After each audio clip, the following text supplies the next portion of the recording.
오늘 본문 말씀을 통해서 경건한 두려움이라고 하는 주제로 우리가 말씀을 나누도록 하겠습니다. 사람의 어려움은 외부의 적과 내부의 적이 함께 항상 도사리고 있죠.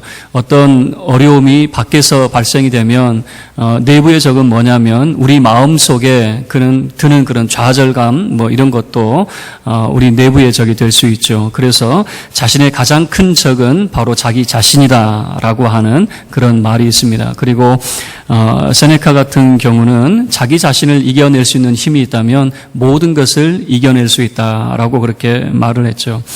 우리나라 역사를 보더라도 외부의 적과 내부의 적을 잘 보여주고 있습니다. 일제강점기 때에 외부의 적은 일제였죠.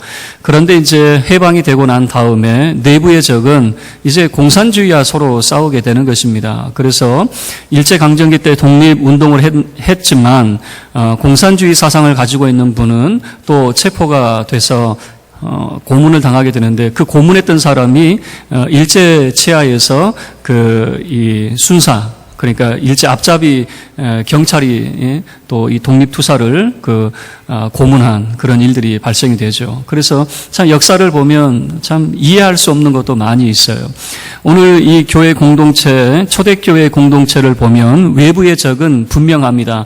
대제사장과 사두개파 5장 17절 내용을 보면 자세하게 소개가 되어 있습니다. 5장 17절 보시면 대제사장과 그와 함께 있는 사람 즉 사두개인의 당파가 다 마음의 시기가 가득하여 라고 하는 표현을 쓰죠.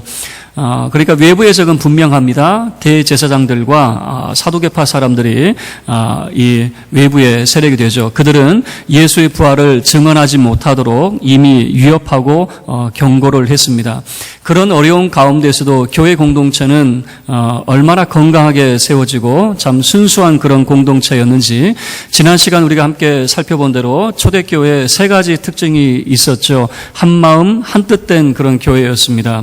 한 마음 한뜻되어서 그런 물건들을 서로 통용하고 자기 재산을 자기 것이라고 말하지 않는 그런 한 마음 한뜻된 그런 교회였습니다. 그리고 큰 은혜가 있는 교회였습니다. 그래서 예수 그리스도의 부활의 증언을 가지고 예수 그리스도 그 이름 가운데 큰 은혜가 넘치는 그런 교회였죠. 세 번째, 나눔이 있는 교회였습니다.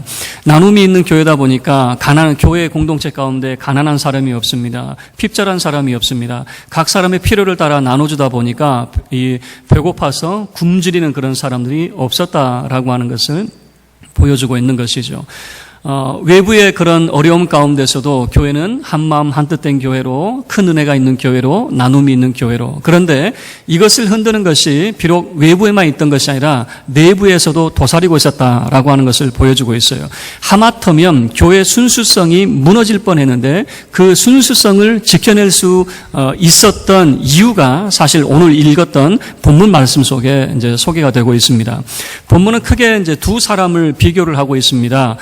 바나바라고 하는 사람과 또 아나니아 삽비라 부부 요 둘을 이제 비교해서 소개를 하고 있거든요. 그런데 사실 이제 우리가 성경을 읽어갈 때에 잘 이해되지 않는 부분이 뭐냐면 바로 이 아나니아 삽비라 부부 같은 경우입니다. 어떻게 헌금을 했는데 자기 것을 팔아가지고 헌금을 냈는데 왜 죽어야만 됩니까? 거기에는 아무런 어떻게 설명을 하든 변명밖에 되지 않을 것 같고요. 사실 그래서 이런 본문 말씀을 준비하고 또 설교한다는 것은 저에게도 쉽지 않은 그런 작업입니다. 그래서 지난주부터 한 2주 정도 참 골머리를 앓았던 것 같아요. 이 아나니아 삽비라 이것을 어떻게 제가 접근을 하고 이제 설명을 해야 될지. 그러다가 이제 결론을 내렸습니다. 이 바나바와 아나니아 삽비라 가정의 이 모습을 보면 우리나라 이제 전래 동화 가운데 흥부와 놀부 이야기 있죠. 제가 어렸을 때에는 재미난 프로그램 없어요. 이 흥부와 놀부 이야기 보면 되게 재밌었던 것 같아요. 다른 부분 잘 생각 안 나고 화초장 했던 그 부분. 화초장 등에 짊어지고 놀부가 불렀던 그 노래였던 것 같은데 그 대목은 지금도 기억나요. 근데 어떻게 부르는지는 모르겠는데 자꾸 화초장 했던데 그 부분 배를 쥐고 깔깔깔 웃으면서 어렸을 때 기억이 납니다. 왜 흥부와 놀부 이야기가 오늘 본문 내용과 닮아 있냐면 자 보세요. 흥부와 놀부 가난하지만 마음씨 좋은 흥부, 그리고 부자지만 마음씨 악한 놀부 이야기죠. 이들의 삶의 전환점은 바로 제비에 있었습니다. 제비의 다리를 고쳐주는 것이 그들의 삶의 전환점이 되죠. 흥부는 제비의 다리를 고쳐줌으로써 나중에 부자가 되고 흥하게 되죠. 놀부는 이 부자가 된 흥부, 어떻죠? 흉내를 내죠. 제비다리 부러진 거 있는가 봤더니 없으니까 어떻게 해요? 알아서 자기가 분질러 놓죠. 분질러 놓고 치료도 해주고.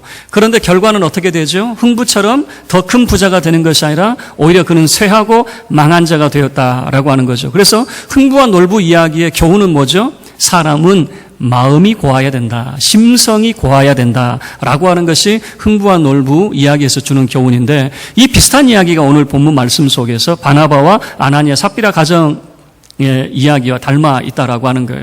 이들의 이야기의 전환점은 뭐냐면 사도들의 발 앞에 그들이 재물을 놓는 겁니다. 둘 다 똑같이 자기들이 가지고 있었던 땅을 팔아서 그 소유를 사도들의 발 앞에 놓았습니다. 이것은 다 똑같습니다. 그런데 너무나도 다른 결과를 보여줘요. 바나바 같은 경우는 교회 공동체 가운데서 인정받는 사람으로, 존경받는 사람으로 세워진 반면에 아나니아 삽비라 부부는 3시간 터울로 그들은 그 현장에서 즉사하게 되거든요. 전혀 다른 그런 결과를 보여주죠. 그래서 오늘 본문 말씀에서 보여주는 그 교훈은 무엇이냐? 결론적으로 이야기하자면 사람은 마음이 고와야 됩니다 라고 하는 거예요. 자, 이것을 오늘 말씀을 통해서 함께 또 살펴보죠. 먼저 바나바에 대해서 4장 36절과 37절에서 소개를 하고 있습니다.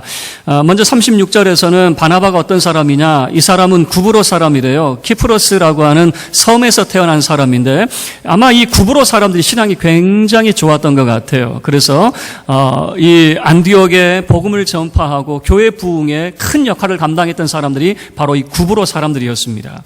자, 이 구브로 출신이고요. 레위 사람이래요. 레위 사람 그러면 오늘날로 치면은 그 목회자 가정에서 자라났다라고 하는 것을 알 수 있죠. 그리고 그의 본명이 뭐냐? 요셉이라고 하는 본명을 가지고 있습니다. 요셉이라고 하는 것은 여러분 잘 아는 대로 더하다라고 하는 거죠. 이 라헬이 아들을 낳고 아들 하나로 만족을 못하죠. 그래서 아들 하나 더 있었으면 좋겠다 해서 요셉을 낳고 그 아들을 낳고 요셉이라고 지은 이유가 뭐냐면 아들 하나 더해주세요. 더하다라고 하는 그런 의미가 되죠. 그런데 이 요셉이라고 하는 사람에게 별명을 사도들이 붙여줍니다. 사도들이 붙여주는데 이 사람이 얼마나 신실한 사람이고 이 사람이 얼마나 참 이 요셉이라고 하는 사람이 인품이 참 좋은 사람인가라고 하는 것을 그 별명을 통해서 알 수 있는데 바나바라고 하는 별명을 사도들이 붙여주었다라고 하는 거죠. 여러분 별명을 붙여주는 것은 한두 번 그 사람을 보고 별명을 붙여주는 것이 아니라 수년간 꽤 오랫동안 지켜봤는데 그 사람은 한결같은 거죠. 그 사람의 성품이 한결같은 그런 모습을 보여줬기 때문에 그런 별명을 붙여주죠. 그런데 이 바나바라고 하는 뜻이 뭐냐? 번역하면 위로의 아들이다라고 하는 거죠. 그래서 바나바라고 하는 것은 권위하는 사람, 권면하는 사람, 위로하는 사람이라고 하는 그런 뜻을 가지고 있는 거죠. 이런 겁니다. 이 바나바라고 하는 사람이 얼마나 신실한 사람인지, 마음에 상처받고 좌절하고 있는 사람, 실망 가운데 있는 사람, 바나바가 그 사람 옆에 가서 손을 잡아주고 다독여주고 위로해주고 다시 힘을 얻도록 만들어주는 사람이 바로 이 바나바였다라고 하는 것입니다. 성도들 가운데 늘 기쁨과 소망 가운데 있는 분들 없어요. 때로는 기쁨이 있고 때로는 큰 좌절 가운데 빠져 있을 때 그 누군가 그 도움의 손길이 필요할 때에 그 손을 잡아준 사람이 누구냐면 바로 이 바나바 같은 사람이죠. 여러분, 이 바나바 우리가 그냥 넘길 수 있는 사람이 아닙니다. 이 바나바는 사도들이 인정한 사람이었습니다. 그래서 안디옥이라고 하는 이 지역에서 이방 사람들이 예수를 믿게 되었는데, 그래서 이 예루살렘에서 최초로 선교사를 파송하는데 공식적으로 선교사를 파송한 제1호 선교사가 누구냐면 바로 이 바나바였습니다. 바나바는 선교사로 파송이 되었어요. 그리고 일이 너무 많아지니까 자기를 도울 사람이 누구일까 생각을 하고 사울이라고, 우리가 바울로 알고 있는 그 사울이라고 하는 그 사람을 불러다가 함께 사역한 바로 이 바나바죠. 그래서 이 우리가 알고 있는 이 바울이라고 하는 사람을 이방인의 선교사로 잘 그 길을 열어준 사람이 누구냐라고 물어본다면 바로 이 바나바 같은 사람이 되겠죠. 그런데 이 바나바가 이렇게 사도들에게도 인정받고 또 많은 사람들에게도 존경받는 그런 사람인데 그가 했던 일이 뭐냐? 37절 말씀을 보면 그가 땅이 있었던 것 같아요. 그래서 그 땅을 팔아가지고 사도들의 발 앞에 그 땅값을 그가 발 앞에 놓았다라고 하는 것이죠. 자, 여기까지가 지금 바나바에 대한 이야기고 흥부 이야기 같아요. 자, 그 다음에 이제 놀부 이야기를 하려고 합니다. 이 아나니아 삽비라 이야기를 하려고 하는 거예요. 자, 여러분 다른 사람이 잘 되는데 어떻습니까? 다른 사람이 잘 되면 배가 아파요, 안 아파요? 여러분은 신실해서 배가 안 아프지만 이런 사람들은 배가 아팠던 것 같아요. 그래서 이 사람이 땅을 팔아가지고 사도들한테 주니까 사람들에게도 존경받고 인정받네. 나도 그렇게 한번 해봐야지. 이런 거죠. 자, 그래서 이 아나니아 삽비라 부부도 자기들이 가지고 있었던 그 땅을 팔아가지고 사도들의 발 앞에 이제 놓게 되는 겁니다. 그런데 전혀 다른 반응이 나타나는 거예요. 예를 들어서 여러분들이 헌금을 목사인 제게 가지고 오면 어떨까요? 어떤 마음으로 가지고 올까요? 이제 그 액수가 굉장히 커요. 그 액수가 크면 여러분 마음 가운데는 목사님께서 다른 때는 몰라도 이번만큼은 좀 기도도 해주시고 기도할 때에도 그냥 대충 설렁설렁 하지 말고 주여 믿습니다 이렇게 그죠? 꾹꾹 눌러가지고 좀 그러기를 바라는 마음이 있잖아요. 아니면 좀 이런 시간에 좀 광고도 해서 누가 교회 공동체를 위해서 뭐 예물을 드렸습니다. 이렇게 좀 이름이라도 한번 좀 말해줬으면 좋겠다라고 하는 게 그 사람의 그런 심리가 이제 그런 마음들이 있잖아요. 자, 이 아나니아 같은 경우도 이제 사도들에게 이 예물을 드렸으니까 칭찬받을 줄 알았어요. 그런데 5장 3절과 4절 말씀을 보면요, 돌아오는 것은 칭찬이 아니라 훈계였고 책망이었습니다. 자, 3절과 4절 우리 함께 합독하도록 하겠습니다. 시작. 베드로가 이르되 아나니아야 어찌하여 사탄이 내 마음에 가득하여 내가 성령을 속이고 땅값 얼마를 감추었느냐. 땅이 그대로 있을 때에는 내 땅이 아니며 판 후에도 내 마음대로 할 수가 없더냐. 어찌하여 이 일을 내 마음에 두었느냐. 사람에게 거짓말한 것이 아니요 하나님께로다. 베드로가 훈계를 합니다. 그 훈계의 내용이 뭡니까? 네 마음이 잘못됐다 그 말입니다. 완전 제가 놀부로 비유한 이유가 뭡니까? 놀부 심보였다 그 말입니다. 지금 바나바와 같은 그 사람이 그 예물을 드린 것은 순전한 마음으로 예물을 드리고 있는데 네 마음을 보니까 네 마음에는 사탄이 가득하다 그 말입니다. 무슨 말입니까? 주께 향한 온전한 헌신보다도 교회 공동체 가운데 인정받고 싶다 그 말입니다. 교회 공동체 가운데 내가 이런 사람이다라고 하는 것을 보여주고 싶다라고 하는 그런 행동이었다라고 하는 것을 보여주죠. 그래서 기만하는 행위죠. 성령을 속였다라고 하는 것을 보면 기만하는 행위, 가식적인 행위였다라고 하는 것을 알 수 있고 4절 말씀을 보면은 네가 사람을 속이는 것이 아니라 결국에는 하나님을 속인 자가 되었다라고 하는 질책을 받게 되는 것입니다. 그리고 여러분 9절 말씀을 보면 주의 영을 시험하려 하느냐라고 하는 하나님의 영을 시험하고 있다라고 하는 엄청난 그런 이야기를 듣고 있는 거죠. 그리고 이 말을 들었던 아나니아 그리고 삽비라 이 부부는요 3시간 차이로 그들은 그 자리에서 죽게 됩니다. 5절 말씀을 보면 그는 혼이 떠나서 엎드려져 죽었습니다. 그리고 6절 말씀을 보면 그 죽은 아나니아 그리고 그 이후에는 그 삽비라도 젊은 사람들이 내어가서 장사를 했어요. 근데 이 6절 말씀 우리가 오해할 수 있는 부분은 이런 거예요. 이 사람이 죄를 짓고 하나님을 속이려고 한 사람이기 때문에 죽었기 때문에 이 사람은 그 시체를 아무 데나 던져놨다. 그렇게 오해할 수 있는데 그렇지 않아요. 6절 말씀은 이런 내용입니다. 유대인들은 사람이 죽으면 24시간 이내에 그러니까 1일장을 치러요. 1일장. 24시간 이내에 장사를 지내주는 것이 고인에 대한 최대한의 예우라고 생각을 하고 있단 말이에요. 자, 만약에 사람이 죽었는데 이틀, 3일간 놔둔다. 이 사람은 범죄자일 경우가 높아요. 하나님께 저주받아 죽은 사람이거나 범죄자일 경우는 바로 그 장례를 치르지 않고 본보기로 그냥 놔두는 경우도 있단 말이죠.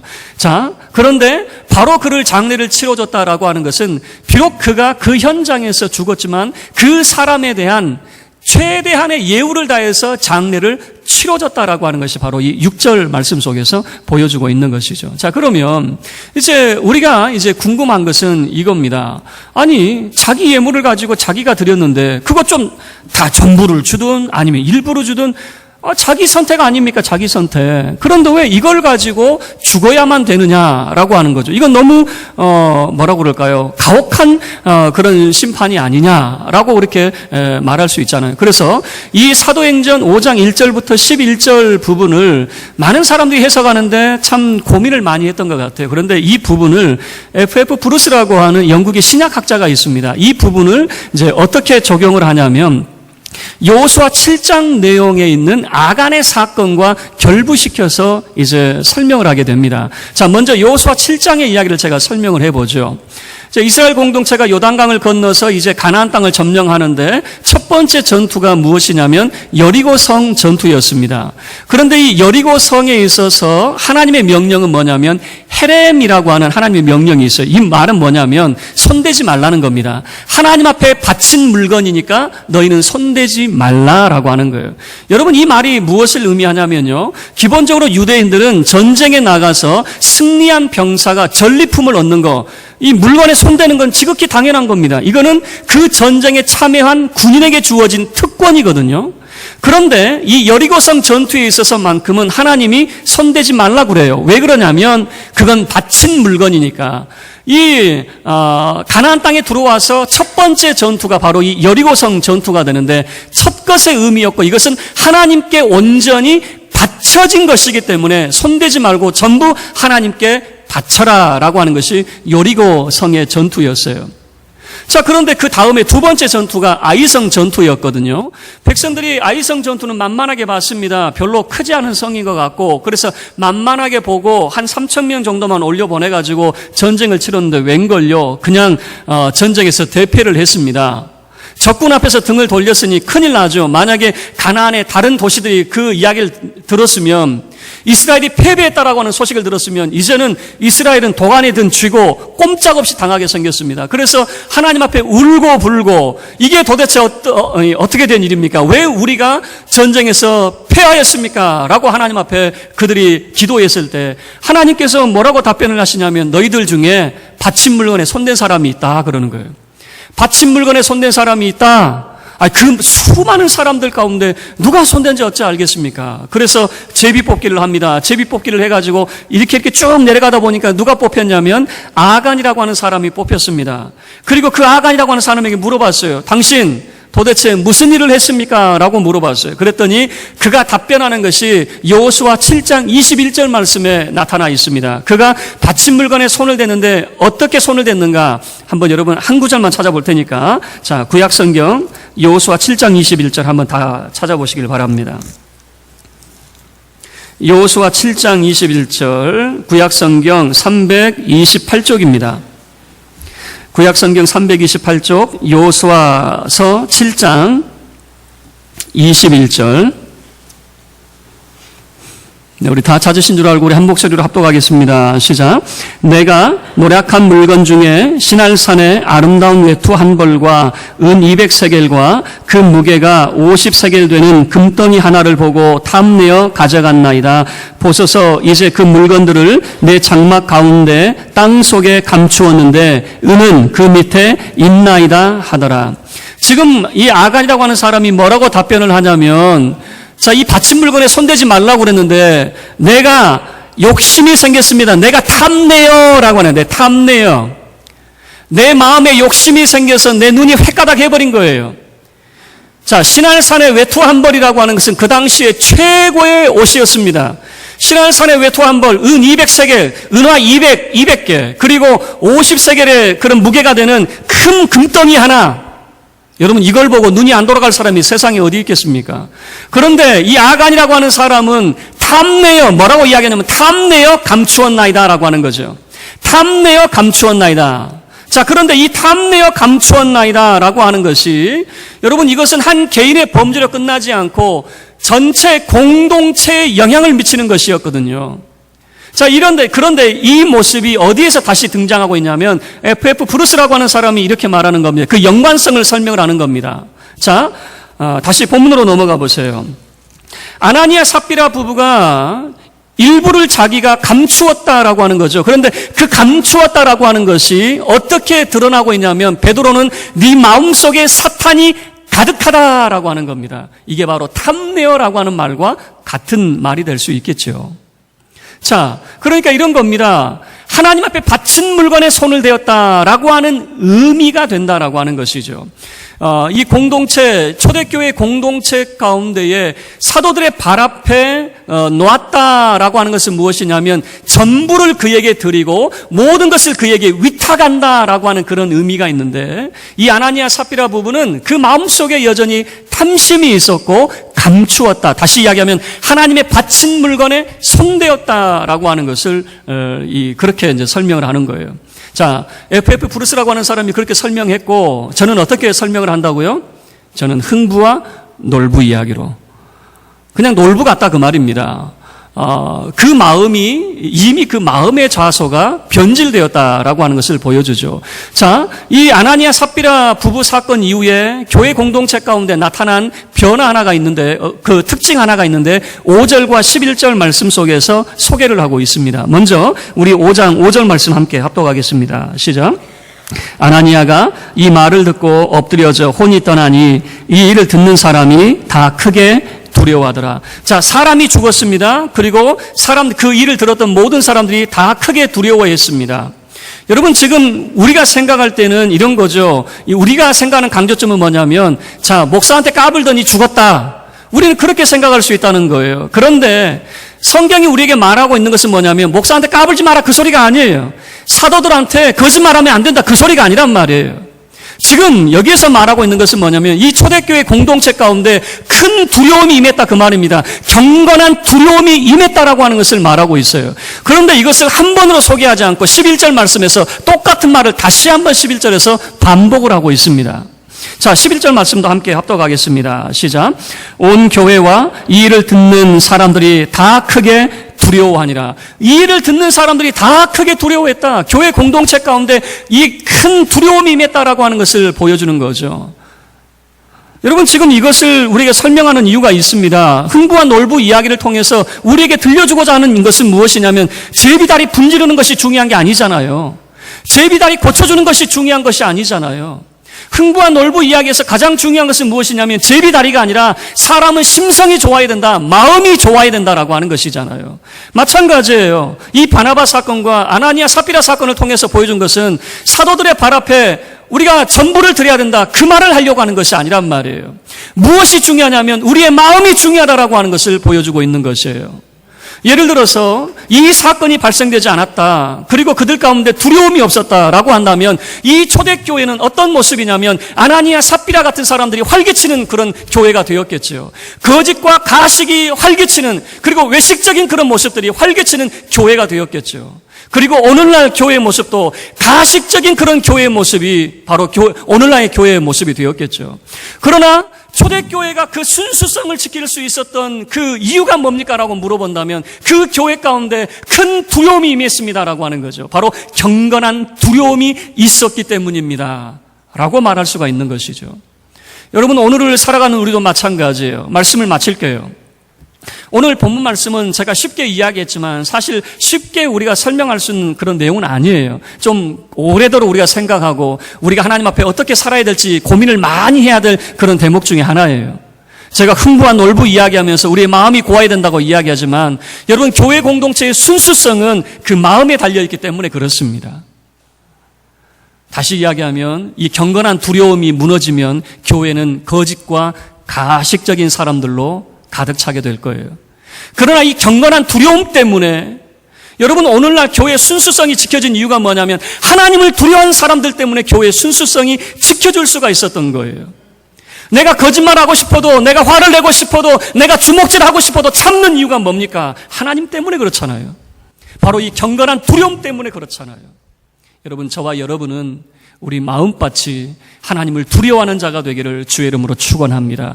우리의 마음은 하나님을 두려워함으로, 우리의 행위는 그 하나님 앞에 참으로 참되고 진실함으로, 그리하여 바나바처럼 모든 성도에게 인정받고 하나님 앞에 귀히 쓰임받는 우리 믿음의 권속들이 다 될 수 있기를 주의 이름으로 축원합니다.